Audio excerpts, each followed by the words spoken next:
चलो, Microsoft office का जो है एक्सेल, ठीक है। तो माइक्रोसॉफ्ट ऑफिस जो है उसी का ही क्या है, आपका जो एक्सेल है वो एक पार्ट है। माइक्रोसॉफ्ट ऑफिस एक एप्लीकेशन है जिसके अंतर्गत बहुत सारे उनके अलग अलग काम के हिसाब से अलग अलग एप्लीकेशन सॉफ्टवेयर को डाला गया है। तो माइक्रोसॉफ्ट ऑफिस के अंदर जितने भी आपके एप्लीकेशंस है, जो भी सॉफ्टवेयर है, उनके पार्ट, जो भी टूल्स है, उन सबको आप अलग अलग काम के हिसाब से क्या कर सकते हो, यूज कर सकते हो। माइक्रोसॉफ्ट ऑफिस एक पर्टिकुलर एप्लीकेशन है, उसके अंदर अलग अलग काम के लिए आपको प्रेजेंटेशन बनाना है तो पावर पॉइंट, डॉक्यूमेंट तैयार करना है तो वर्ड, और आपको मैथमेटिक्स कैलकुलेशन करना है, चार्ट डायग्राम बनाना है, डेटा एनालाइज करना है, तो इन सब के लिए क्या दिया गया है आपको, एक्सेल आपको दिया गया है। तो हम सबसे पहले क्या देखेंगे, एक्सेल। बाद में आप वर्ड पावर पॉइंट तो पढ़ ही रहे हो, देख ही रहे हो। अभी हम फिलहाल क्या देखेंगे, एक्सेल। तो अब जब भी आपको एक्सेल को ओपन करना होगा तो आपके कंप्यूटर में स्टार्ट मेन्यू में आप चले जाना। यहाँ पे आपको जो सीधा प्रोसेस है वैसा डायरेक्ट आपको यहाँ पे एक्सेल का ऑप्शन मिल जाता है। इस पे आप क्लिक करके क्या कर सकते हैं, एक्सेल को ओपन कर सकते हैं। या फिर आपको यहाँ रिसेंट वाले ऑप्शन में जो पिन मैंने करके रखा हुआ, अगर पिन में नहीं दिखाई देता है तब ऑल एप्स में जाना।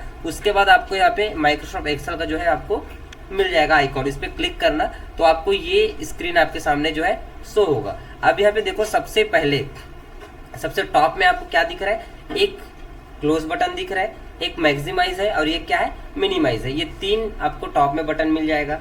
इसके बाद यहाँ पे देखो साइड में आपका जो अकाउंट जो लॉगिन है वो भी आपको दिखाई दे रहा है। तो लॉगिन आपने कौन से अकाउंट किए नहीं किए यहाँ पे दिख रहा है। ये जब भी आप कोई भी टेम्पलेट ओपन करो या कोई भी वर्कबुक जिसमें आप काम करोगे, पूरे टाइम आपकी ये चीजें क्या होगा, डिस्प्ले होगा। अभी फिलहाल आप यहाँ पे देखो कि यहाँ पे सबसे पहले आपको क्या दिख रहा है, यहाँ पे टॉप में तो एक्सेल लिखा दिख रहा है, जो भी उनका नोटिफिकेशन पे नाम पे टाइटल दिख रहा है उनका। अब यहाँ पे क्या है, होम। होम पे जब आप क्लिक करोगे तो आपको ये जो दिखाई दे रहा है जो स्क्रीन, ये होम के पार्ट है। जैसे आप न्यू पे क्लिक करोगे तो आपको यहाँ पे न्यू आप ब्लैंक वर्कबुक ले सकते हो। उसके अलावा बहुत सारे टेम्पलेट दिए हुए बाय डिफॉल्ट, इन टेम्पलेट को आप यूज कर सकते हो, इन टेम्पलेट को ले सकते हो। अब इन टेम्पलेट को जब आप क्लिक करके लोगे तो यहाँ से बाय डिफॉल्ट देखो पाई चार्ट का टेम्पलेट है, पायोट टेम्पलेट है, ठीक है, ड्रॉप डाउन लिस्ट है। ये सारे टेम्पलेट बाय डिफॉल्ट बने हुए हैं, इसको आपको बनाने की जरूरत नहीं है। बस आप इसमें जाओ और डेटा को एंटर करके रिकॉर्ड कर सकते हो। मतलब आपका समय बच जाता है यदि आप प्री डिफाइंड जो टेम्पलेट है उसका आप यूज करते हो एक्सेल में। बट आपको अपना अलग से फॉर्मेट बनाना है, अपना डेटा अपने हिसाब से रिकॉर्ड करना है, तो आपको ब्लैंक वर्कबुक पे क्लिक करना होगा। उसके अलावा यहाँ पे ओपन का एक ऑप्शन है। ओपन पे जब आप क्लिक करोगे तो जो पहले से आपने फाइल सेव करके रखा हुआ है वो फाइल को क्या कर सकते हो, आप ओपन कर सकते हो। कोई भी आपने एक्सेल सीट बना के रखा है, अब उसमें कुछ मॉडिफाई करना है, कुछ और डेटा ऐड करना है, या उसको प्रिंट करना है, या उसमें कुछ भी काम करना है आपको, तो ओपन करके आप क्या कर सकते हैं, जो पहले से बने एक्सेल फाइल उसको इंसर्ट ओपन कर सकते हो आप। उसके अलावा अकाउंट का यहाँ पे एक ऑप्शन मिलेगा। अकाउंट पे जब आप क्लिक करोगे तो यहाँ पे आप देखोगे कि यहाँ पे जो अकाउंट मैंने लॉगिन करके रखा हुआ है, जैसे तमिश नाइस्टेक करके मेरे अकाउंट लॉगिन मैंने यहाँ पे रखा हुआ है। उसके अलावा आप यहाँ पे देखेंगे ऑफिस मेरा कौन से एक्टिवेटेड है, उससे रिलेटेड इन्फॉर्मेशन जो आपको यहाँ पे मिल जाएगा। ऑप्शंस पे आप क्लिक करेंगे तो आपको यहाँ पे जो भी आपके टूल्स है, जनरल फार्मूला देखो टैब के हिसाब से किस सेटिंग को मतलब कौन से मेन्यू को दिखाना है, कौन से मेन्यू को हाइड करना है, कौन सा टूल को एक्टिवेट करके रखना है, ये सारे फीचर आप यहाँ से कॉन्फ़िगर कर सकते हो। तो यहाँ पे सारे ऑप्शन मिल जाएंगे, जिस पे आप चेक बॉक्स करेंगे वो दिखाई देगा, जिसको रिमूव कर देगा वो दिखाई नहीं देगा। तो इसको आप फिलहाल क्या कर दो, यहाँ पे कैंसिल कर दो, क्योंकि अभी हमको ये चीजें चेंजेस नहीं करना है, ठीक है। अब इसको जब क्लोज कर देते हो तो एक्सेल फिर से क्लोज हो जाएगा। तो ये तो एक्सेल को ओपन करने से पहले का पार्ट था। फिर से हम लोग चलते हैं स्टार्ट मेन्यू में और यहाँ पे एक्सेल को अब ओपन करते हैं। अब हम एक्सेल ओपन करेंगे तो यहाँ पे जो लिस्ट दिखाई देती है, बाहर का तो पूरा समझ गए। अब ये रिसेंटली में जो मैंने यूज किया है वो रिसेंट का भी ऑप्शन है। और पिन पे यदि क्लिक करूंगा, यदि कोई फाइल मैंने पिन करके रखा हुआ है तो वो भी यहाँ पे दिख जाएगा। ऐसा कोई फाइल है जो बार बार मुझे यूज करना है, बार बार मेरे को उपयोग में लाना है उसको, तो आप पिन करके रख सकते हो, ठीक है। तो उसके लिए आप क्या कर सकते हो, यहाँ पे पिन वाले ऑप्शन में जाके पिन कर सकते हो। फिलहाल अब इसको छोड़ दो। अब हमको क्या लेना है, यहाँ पे ब्लैंक वर्कबुक जो लिखा है इस पे क्लिक करना है। तो अब ये ब्लैंक वर्कबुक पे जब हम क्लिक करेंगे तो यहाँ पे आपका एक्सेल का जो इंटरफेस है वो दिखाई देने लगेगा। अब यहाँ पे आप देखो सबसे पहले टॉप में, जैसे मैं पहले ही बताया हूँ, क्या है ये क्लोज बटन है। इसमें कर्सर को अगर थोड़ी देर तो उसका नाम भी हाईलाइट होता है। उसके अलावा यहाँ पे मैक्सिमाइज है, ठीक है, ये मिनिमाइज है। अब क्लोज बटन क्या करना है, मुझे एक्सेल में काम नहीं करना है, एक्सेल को बंद करना है, जाना है, तो क्लोज बटन पे क्लिक करोगे, आपका सॉफ्टवेयर क्या हो जाएगा, क्लोज हो जाएगा। मैक्सिमाइज पे क्या करना है, आप मैक्सिमाइज पे क्लिक करो और यहाँ पे किसी और का डेटा को चोरी करके इसमें एंटर करना है, तो आप यहाँ से देख सकते हो। आपने एक प्रकार से एक्सेल को क्या कर दिया, वो पूरे वर्कबुक को छोटा कर दिया, मैक्सिमाइज कर दिया। मिनिमाइज का यूज किस लिए करोगे आप, कि आपको इस फाइल में काम कर, इस फाइल को जो काम कर उस काम को बंद नहीं करना है, आपको वापस इसमें काम करने के लिए आना है। तो अब इसको मिनिमाइज कर दो, कुछ और काम है इसमें देखना है तो कर लो, उसके अगर नहीं देखना है तो वापस नीचे में देखो आपको ऑप्शन मिल जा रहा है, यहाँ पे क्लिक करोगे तो आपको वापस एक्सेल का जो ऑप्शन है वो खुल जाएगा। अब यहाँ पे यही चीजें जो दिख रहा है, आप इसका चाहो तो क्या कर सकते हो, शॉर्ट कीज भी है। मिनिमाइज आपको करना है तो विंडो के साथ डी बटन को प्रेस करो, मिनिमाइज हो जाएगा। वापस विंडो डी को प्रेस करो, आपके पास जो है आपका विंडो जो है वापस एक्सेल का खुल के आ जाएगा। मैक्सिमाइज सब में काम, हाँ वर्ड में भी काम करता है कोई भी एप्लीकेशन के लिए, ठीक है। अब अभी विंडो डी आप जैसे किए तो मिनिमाइज तो हो गया, लेकिन अब अदर किसी फाइल को आपने क्लिक कर दिया या बाहर चले गए, अब आप बोलोगे कि विंडो डी करो सर मेरा फाइल वापस नहीं आ रहा है, तो वो भटक गया बेचारा, वो वापस नहीं आएगा। जैसा आपने विंडो डी दबा के मिनिमाइज किया था उसी टाइम पे वापस लाओगे तो आएगा, उसके बाद तुरंत विंडो डी बटन जो आपका काम नहीं करेगा। तो क्या करना पड़ेगा, यहाँ पे टास्क बार से ही क्लिक करके आपको वापस ओपन करना रहेगा, ठीक है। अब मैक्सिमाइज का अगर करना है तो डायरेक्ट इस पे क्लिक करके मैक्सिमाइज कर सकते हो, लेकिन आपको अगर माउस नहीं टच करना है तो आप क्या कर सकते हो, विंडो बटन से अप और डाउन एरो जो होता है उसका यूज करके भी आप मैक्सिमाइज को क्या कर सकते हो, छोटा या बड़ा जो आपको करना है मैक्सिमाइज टूल का यूज कर सकते हो। क्लियर है इतना। उसके बाद आप यहाँ पे देखेंगे साइड में आपको क्या मिल रहा है, अच्छा जस्ट बाजू में अकाउंट हमारा कौन सा लॉगिन है वो दिखाई दे ही रहा है। उसके बाद यहाँ पे सर्च बटन का ऑप्शन मिलता है, यहाँ पे आप किसी चीज को सर्च करना चाहो तो कर सकते हो। इसका शॉर्ट कीज अल्ट क्यू है, ये आपको 2021 में ही मिलेगा, बाकी 2007 वगैरह में आप देखोगे तो आपको नहीं मिलेगा ये, ठीक है। आप जो सॉफ्टवेयर अगर यूज करते हैं ना जनरली 2007 अगर आप चला रहे हो तो उसमें नहीं मिलेगा सर्च का ऑप्शन। अब यहाँ पे देखिए साइड में बुक 1 लिखा है, इसको क्या बोलते हैं, बुक 1 एक्सेल लिखा रहा है। अब जो बुक 1 एक्सेल लिखा रहा है ये क्या है, उसका टाइटल बार है, ठीक है, जहाँ पे आपके वर्क बुक का किस नाम से आपने उस वर्क बुक को सेव करके रखा है। तो बाय डिफॉल्ट हमने ब्लैंक वर्क बुक लिया था तो उसका नाम क्या दे रहा है, बुक 1 एक्सेल के नाम से दे रहा है। अब यहाँ पे इस फाइल को मैं काम करूंगा, जो भी मुझे काम करना है, काम करने के बाद इस फाइल को जब मैं सेव कर दूंगा तो जिस नाम से उस फाइल को मैं सेव किए रहूंगा उसी नाम से मेरा यहाँ पे क्या दिखाई देगा, वर्क बुक का नाम शो होगा, ठीक है। तो ये आपका क्या है, वर्क बुक जो है शो हो जाएगा टाइटल बार में। उसके जस्ट बाजू में जो ये ऑप्शन दिख रहा है इसको बोलते हैं क्विक एक्सेस टूल बार। क्या बोलते हैं, क्विक एक्सेस टूल बार। यहाँ पे देखो आपको सेव का ऑप्शन मिल रहा है, अंडू रिडू ये ऐसे ऑप्शन आपको मिल रहा है, ठीक है। आप चाहो तो यहाँ पे जो ड्रॉप मेन्यू मिल रहा है, ड्रॉप डाउन मेन्यू, इस पे आप क्लिक करके कस्टमाइज कर सकते हैं। यहाँ पे देखो नाम भी लिखा है customize quick access toolbar. आप किसी भी टूल को क्या कर सकते हैं, जो आपको बार बार यूज हो रहा है उसको कस्टमाइज करके यहाँ पे ला सकते हो। देखो 3 ऑप्शन पे राइट का निशान बना हुआ है, मतलब ये तीनों ऑप्शन यहाँ पे दिख रहा है। अब मान लो मुझे बार बार ओपन का ऑप्शन या मेल करने के लिए जरूरत पड़ रहा है तो ईमेल पे भी मैं क्लिक कर दूंगा यहाँ पे, तो ये क्या हो जाएगा, यहाँ पे देखो ईमेल का भी ऑप्शन यहाँ पे आ जाएगा। अब डायरेक्ट मुझे मेल करना होगा, इस पे क्लिक करके मैं मेल कर सकूंगा। तो जो ज्यादा यूज होने वाली चीजें उसको आप यहाँ पे ऐड करके रख सकते हो, ठीक है। अब ये तो आपका नेम आइकॉन ही हो गया फाइल का। अब आप यहाँ पे देखो जस्ट जो ऑप्शन फाइल लिखा है, file, home, insert, page layout, formula, ये जितने भी दिख रहे हैं यहाँ से लेके ये लास्ट में जो आपको थोड़ा सा डार्क ये दिख रहा है, डार्क स्क्रीन पे क्या लिखा है, clipboard group, font group, alignment group, दिख रहा है ना। तो इस लाइन का जो बॉर्डर है वहां से लेके आपके जो होम टैब फाइल वाला जो बॉर्डर है, इस पूरे पट्टी को क्या बोलते हैं, रिबन। उस पूरे पट्टी क्या बोलेंगे, रिबन बोलते हैं, ठीक है। अब रिबन जो है, ठीक है, यहाँ पे सबसे टॉप में जो फाइल, होम, इंसर्ट लिखा है इसको बोलते हैं रिबन। के अंदर में होता है टैब बार। आपको देखना वो 2007 में ये हल्का से हाईलाइट करता है वो, इसमें जैसे सिर्फ डार्क में दे दिया अलग से, 2007 में देखोगे तो आपको अलग से पट्टी में टैब बार दिखता है, ठीक है। तो ये होम इंसर्ट जो लिखा है इसको क्या बोलेंगे, पूरे पट्टी को टैब बार बोलेंगे। और पूरे को यदि बात करें जितने भी टूल्स और टैब बार है तो वो पूरा पट्टी क्या हुआ आपका, रिबन, ठीक है। आप किसी भी टैब पे क्लिक करोगे, मान लो होम टैब में, तो उससे रिलेटेड सारे टूल्स खुल जाएंगे। बट इन सारे टूल्स को भी किस में डिवाइड किया गया है, ग्रुप्स में।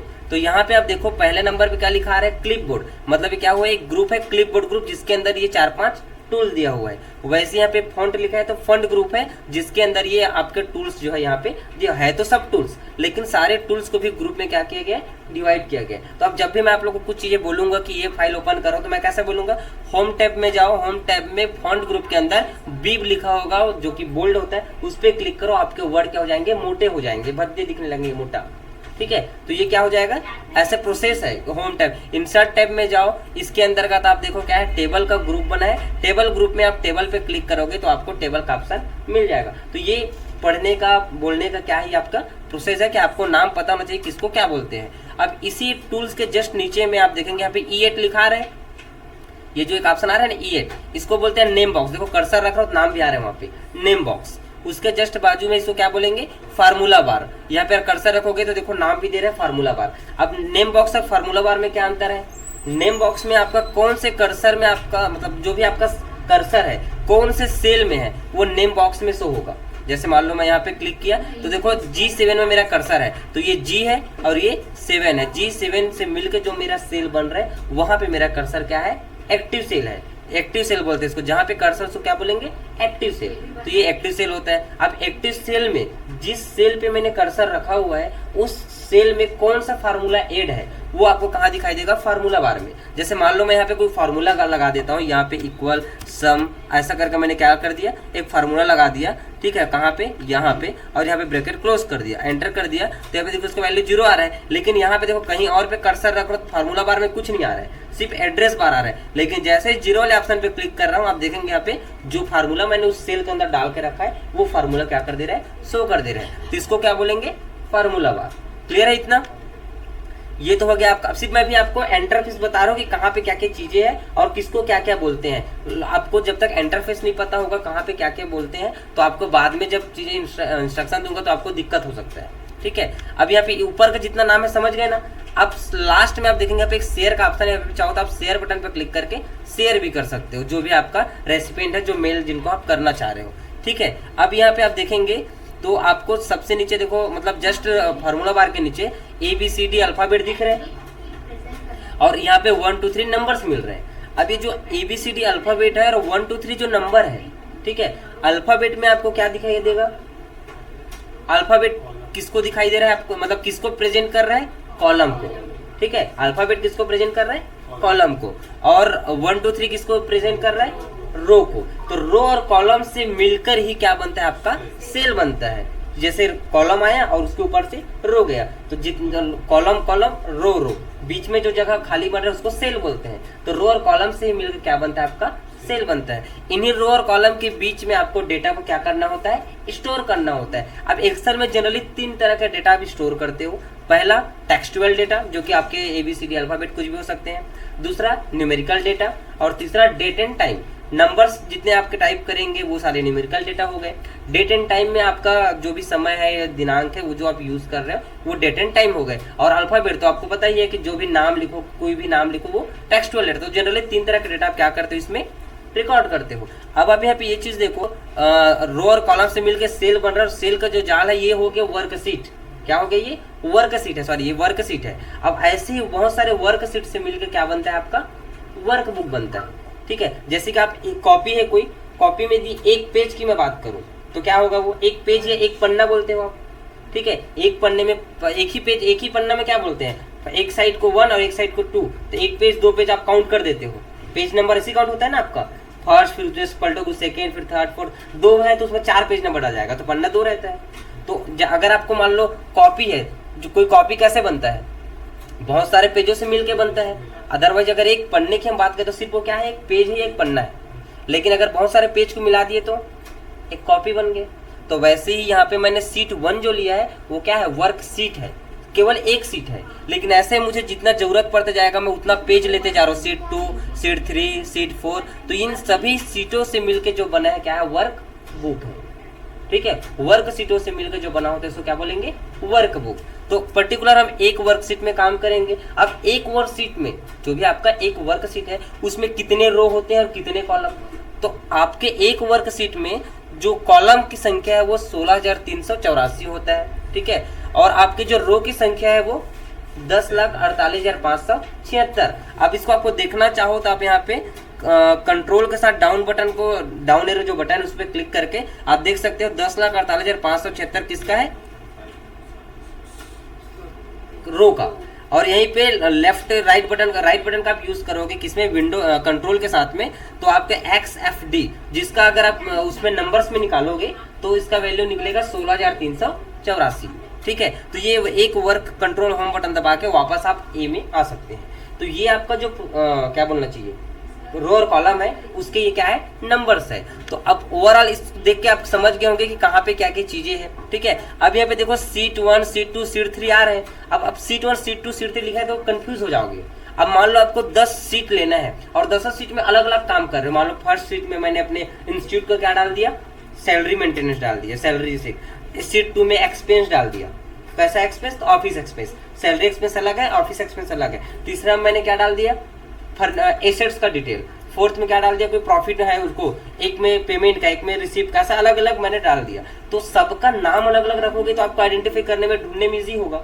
ऐसे अगर 250 सीट ले लिया, 50 सीट ले लिया तो गड़बड़ है ना। तो आप इसको क्या कर सकते हो, सभी सीट को नाम को उनका रीनेम कर सकते हो, कस्टमाइज कर सकते हो। अब वो कैसे करोगे, इसी सीट के ऊपर राइट बटन क्लिक करो तो आपको यहाँ पे देखेंगे रीनेम का ऑप्शन मिल जाता है।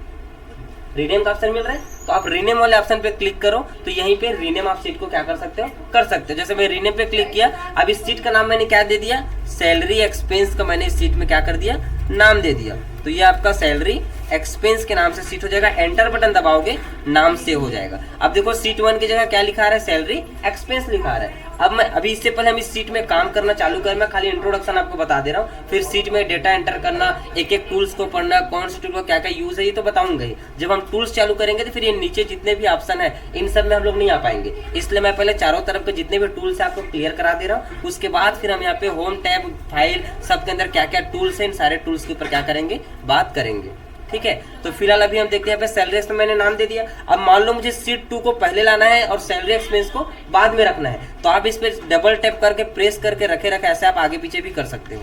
ऐसे जैसे चेंज हो गया देखो, इसको पकड़ना है और पकड़ कर ड्रैग करना है, डबल टैप करना है और ड्रैग करना है। तो देखो ऐसे सैलरी एक्सपेंस वापस आ गया। आप चाहो तो इसको ऐसे अल्टरनेट आगे पीछे कर सकते हो।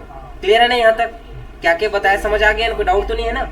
ठीक, अब यहाँ पे देखो, मान लो यहाँ पे मैंने सीट 2, सीट 3, सीट 4 मैंने लिया, क्योंकि अब हम जब पेज लिखना चालू करेंगे तो सिर्फ हम लिखेंगे, हम पेज आगे पीछे हमको इंसर्ट करना पड़ा तो बाद में दिक्कत होगा। अब मान लो देखो मुझे सीट 4 के बाद सीट 5 चाहिए, तो मैं क्या करूंगा, प्लस पे क्लिक करूंगा तो नया वर्क सीट आ जाएगा, न्यू सीट आ जाएगा यहाँ पे। लेकिन मैं चाह रहा हूँ कि सीट 3 और सीट 4 के बीच में या सीट 2 सीट 3 के बीच में ऐसा कोई डेटा, सैलरी एक्सपेंस या सीट 2 के बीच में, उस बीच में मुझे इंसर्ट करना है। तब अगर मान लो मैंने सीट 5 यहाँ पे लिया, अब तो मेरे पास ऑप्शन है कि सीट 5 को पकड़ूं और ले जाकर मैं सीट 3 और सीट 4 के बीच में डाल दूं।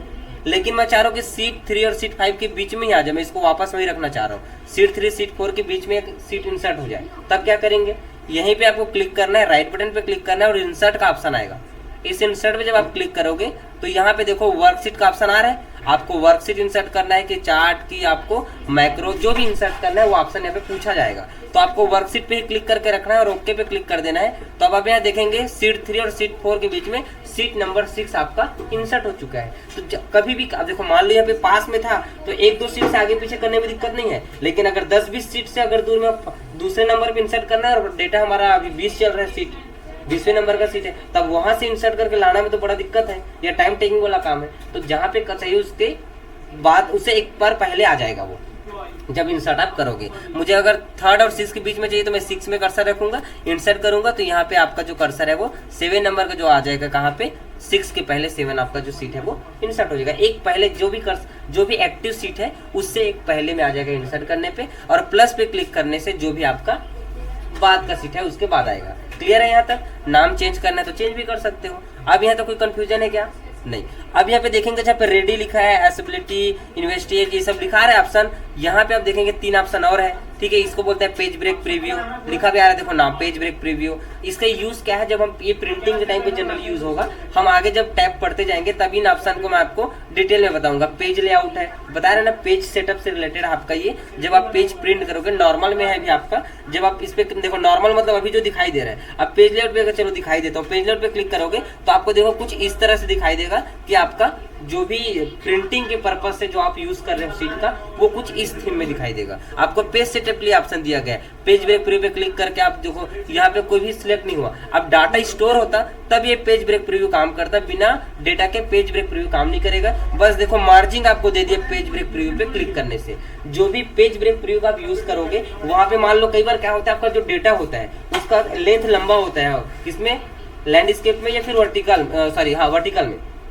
तो जिसमें भी आपका लंबाई ज्यादा है सीट का, उसको आप एक ही पेज में मर्ज करना है, एक ही पेज में सेट करना है, तो वहां पे इन सारे टूल का यूज करते हैं। ठीक है। हालांकि ये सब टूल आपको व्यू टैब में जब जाओगे तब भी आपको देखो ये ऑप्शन मिलेंगे। तो आगे जब हम लोग टैब पढ़ते जाएंगे तब हम इन सारे टैब को आपको डिटेल में अच्छे से बताऊंगा, ठीक है। फिलहाल अभी के लिए इतना जान लो। अब सीट को जूम करना है, जूम आउट, जूम माइनस जो भी है, तो यहाँ पे जूम के लिए भी ऑप्शन आपको मिल जाता है। और ये आपको जो है ऑप्शन में लास्ट तो टास्क बार है, पता ही है, ठीक है। ये स्टेटस बार बोलते हैं इसको, जहाँ पे आपको स्टेटस दिखाई दे रहा होता है। और बाकी आपका ये इंटरफेस है किसका, एक्सेल का। अब अभी यदि हम बात करें यहाँ पे होम टैब का, ठीक है, तो होम टैब में यदि आप देखेंगे तो कौन कौन सा जो सारे टूल्स आप डिस्कस करेंगे, क्लिपबोर्ड ग्रुप है, फॉन्ट ग्रुप है और अलाइनमेंट ग्रुप है। ऐसे बहुत सारे ग्रुप है जिसका आपको क्या करना है, यूज करना है। तो उसके लिए हमको हमारे एक्सेल शीट में क्या चाहिए, डेटा चाहिए, ठीक है। अब यहाँ पे सब फाइल पे अगर हम क्लिक करते हैं तो आप यहाँ पे एक बार फाइल को इंट्रो बता देता हूँ, फिर टूल का तो जब तक डेटा स्टोर नहीं करेंगे तब आगे नहीं बढ़ेंगे। फिर अभी पहले नंबर पे फाइल का टाइप दिख रहा है, तो फाइल का ही आपको अभी एक्सप्लेन कर देता हूँ। फिर हम कल देख लेंगे होम टैब का। होम टैब से सारे टूल का डेटा एक बना दूंगा, फिर जो डेटा बना है उसके अकॉर्डिंग आपको कौन से टूल का क्या क्या और कैसे यूज करना है वो डेटा बनाते हुए मैं बता दूंगा। अभी फिलहाल देख लो फाइल मेन्यू। अब फाइल मेन्यू में होम और न्यू और ओपन तो मैं बता चुका हूँ। एड ऑन पे क्लिक करके कोई नई चीज एड ऑन करना है तो परचेज करना है तो आप एड ऑन कर सकते हो।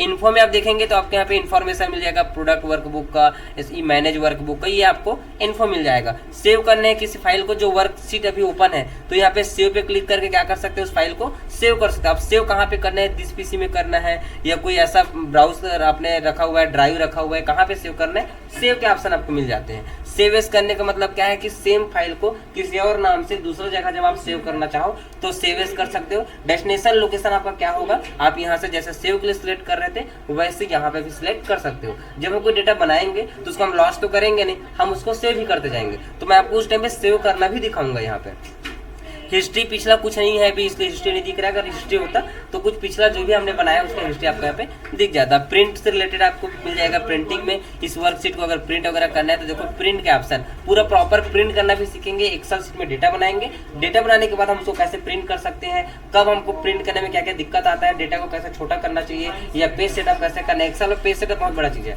अगर पेज सेटअप करना सीख गए तो आपको डेटा मैनेज करने में दिक्कत नहीं होगा, ठीक है। फिर इसको शेयर करना है तो आपको देख रहे हैं यहाँ पे हम ईमेल वगैरह कर सकते हैं, ठीक है। एक्सपोर्ट करना है तो यहाँ पे एक्सपोर्ट के भी ऑप्शन है, पीडीएफ में एक्सपोर्ट कर सकते हो, एक्सपीएस डॉक्यूमेंट में एक्सपोर्ट कर सकते हो, ठीक है। पब्लिश करना है वेब पेज के अकॉर्डिंग तो आप पब्लिश में जाके कर सकते हो। देखो पब्लिश टू पावर बीआई वगैरह जो एप्लीकेशन है उसके अकॉर्डिंग आप यहाँ पे काम कर सकते हो। फिर मोर पे क्लिक करोगे तो और आपको इससे रिलेटेड जो अकाउंट का डिटेल है और ऑप्शन जो मैं पहले ही बता चुका हूँ, ठीक है। यहाँ पे इसको क्लोज करते हैं। अब यहाँ पे आप देखेंगे क्लोज नहीं करना है हमको, तो फिर डाटा ये देखना है। तो ये आपको फाइल के अंदर ये सारे टूल्स जो है आपको मिल जाते हैं जिसका आपको यूज करना होगा। अब हम फिर देखेंगे होम टैब का, ये कल देखेंगे होम टैब का, आज नहीं देखेंगे, कल ही देखते हैं होम टैब पे क्या क्या डाटा है, ठीक है। कैसे डाटा स्टोर करके जो भी डिटेल हमको करना होगा हम कल करेंगे। यहाँ तक क्लियर है ना पूरा, जो भी इसका इंटरफेस है, कहाँ पे कोई टूल जो छूट गया हो जो आपको नहीं समझ आ रहा हो। देखो साइड में एक चीज छूटा है, ये है आपका स्क्रॉल, ठीक है। आप कोई भी डेटा रिकॉर्ड कर रहे हो तो आप स्क्रॉल का जो स्क्रॉलिंग है इसका यूज कर सकते हो। जनरली आप लोग माउस से स्क्रॉल करते हो, ठीक है। अगर कोई डेटा दिख नहीं रहा है, देखो यहाँ पे टी हाइड था, अब यहाँ पे मैं ऐसे कर देने से क्या था, आर इस तक दिख रहा है, डेटा इस तक ही दिख रहा है ना, टी नहीं दिख रहा है। तो जब तक स्क्रॉल नहीं करोगे आपको कैसे दिखेगा। वैसे यहाँ पे देखो 21 तक दिख रहा है, ठीक है। अब अगर मैं इसको ऐसे ऊपर कर दूं तो 20 तक ही दिख रहा है, लेकिन अगर 21 भी देखना है तो मुझे स्क्रॉल करना होगा। तो वैसे राइट स्क्रॉल और बॉटम स्क्रॉल जो है आपको मिल जाता है, ठीक है। अब बाकी जो है हम लोग देखेंगे कल।